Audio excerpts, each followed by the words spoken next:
Greece has agreed to allow the International Monetary Fund to participate in its bailout programme. The move sparked a new round of protest in the Greek capital.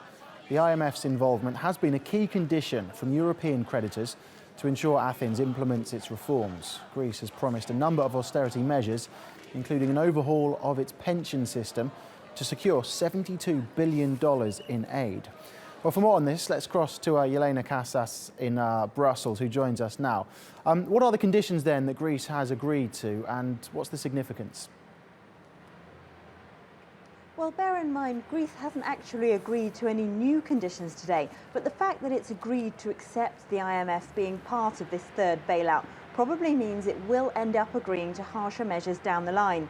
The IMF, of course, wasn't part of this third bailout when it was originally negotiated back last July, because Christine Lagarde argued that Greece just hadn't promised harsh enough reforms, and if it continued to progress at this rate, she said, it would never repay its debts. The Greek Prime Minister Alexis Tsipras didn't take a very conciliatory tone towards the IMF last year either. In December, he said that its proposals were not constructive and its participation in the bailout was not necessary. Now, this all comes from the fact that the IMF, historically, since Greece got its first bailout in 2010, has insisted on much harsher terms than Greece's other European creditors. It's wanted much further reaching reforms to things like pensions and VAT, and now that it's getting involved in this third bailout, we can probably expect to see those coming up down the line as well. But I think Greece's change of heart here really illustrates how much more conciliatory Athens is now being forced to be towards its creditors.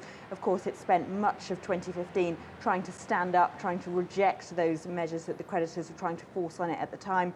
And now the Greek government seems to realise it has no choice. It's in the middle of a new review programme of this third bailout. We expect rather that inspectors from the creditors are going to arrive in Athens to do a health check to see how well they're going on Monday. And Greece really does need to pass this test because it needs a fresh chunk of money to be dispersed.